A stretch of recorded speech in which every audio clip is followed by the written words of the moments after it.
Hi, welcome to Skylight Music Studios. My name is Lee, and today I want to show you how to play the German Timpani grip.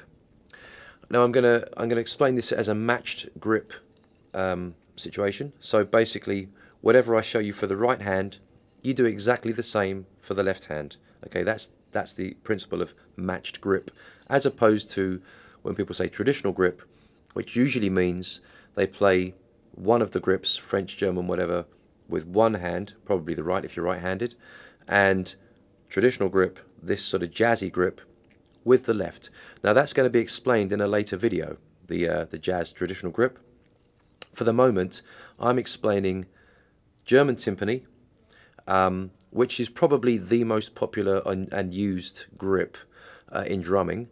And whatever I say for right hand goes for left. So forgive me for not maybe always showing both hands, but suffice to say, what I say for right goes for left. Now, the easiest way to explain this is if you have your hand in a sort of a relaxed position, facing, back of the hand facing upwards, palm facing downwards, okay? Put the stick into your fingers, but don't let the hand move too much. You don't want to sort of morph your position. Put the stick in there. That's the relaxed position for a German timpani position, okay? A German timpani grip. So I tend to go with, as you can see on this side camera, I tend to go with the fulcrum open.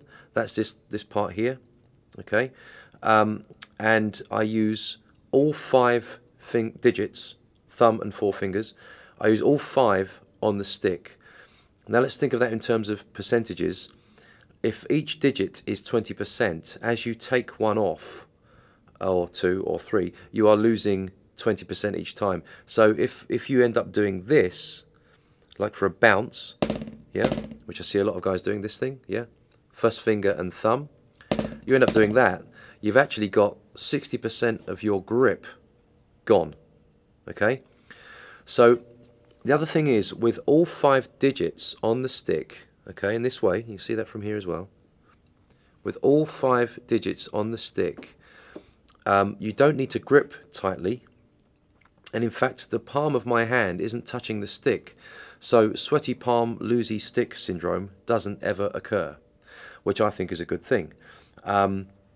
So there's always air in there basically, which is a much sort of better position to be in, I think. So just down to business, this grip, it gives us access to fingers, in a different way to French timpani, which will be in the next video, so watch that one for French finger technique. But in this technique, what's going to happen is, as my hand is back of the hand facing upwards, palm facing downwards, you can see on this side video here that as I sort of let the stick come down, I'm just using my hand to make the point, my fingers are on the stick, okay? So if you can see the back of my hand still facing upwards, if I play a finger control thing, yeah, then my hand is still in the same position, but I have access to my fingers. It's probably a little bit more cumbersome than the French grip because of the positioning of the hand, but actually, to be honest, I don't find it a problem at all. I do enjoy this grip. Now I use a slight variation of this grip because I use the molar technique, okay, which is the Jim Chapin sort of technique, and lots of guys use this. It's a really popular technique again amongst the pro drummers, and it involves a sort of a version of this technique, but basically you are keeping the back of the hand up, palm of the hand down. So the actual grip sort of works in the same way. It's just that the way you would play accented notes, instead of more of a wrist stroke, would be more of a sort of a whip crack stroke, okay? And that's the sort of the difference with the molar and the sort of regular German. Suffice to say that if you've basically got your back of your hands facing upwards and your palms facing downwards, you're going to get some nice control, and that's all going to work out very nicely, I think. It works around the whole drum kit, okay? Wherever you go, it's fine. It's lovely on the hi-hats, really comfortable on the hi-hats.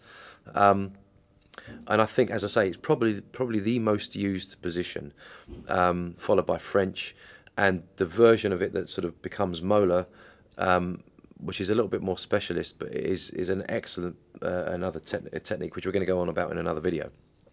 There's not a lot more to say about the German technique. All I want to say is that keep the fulcrum open if you can, yeah. Back of the hand facing upwards. As I say, if you see that, if you check yourself in that way when you're going around the drum set, you'll know you're sort of staying true to position. And what you'll get is you'll get sort of a nice even technique if you practice the sort of, particularly the sort of Jojo Mayer type exercise. I don't know if you've seen his Secret Weapons DVD. You certainly should do, because it's probably the best one on the market. And he uses this sort of counting to 100 and playing 4 beats for each time you count, which gives you this 1, 2, 3, 4, 5, etc., etc. Both hands, 1, 2, 3, 4, etc., etc. Now, if you count to 100 and play 4 strikes for each count, for each number, you're basically playing 400 strokes. Now, any technique that you use, that's going to be a good thing to practice.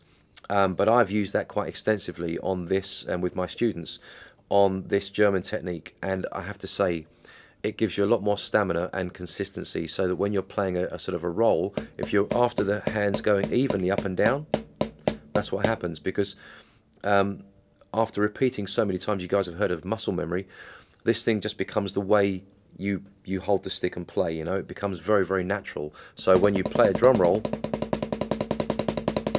it becomes a lot more even, and you don't get sort of unevenness and sort of maybe dynamic changes that you don't want unless you decide to employ an accent.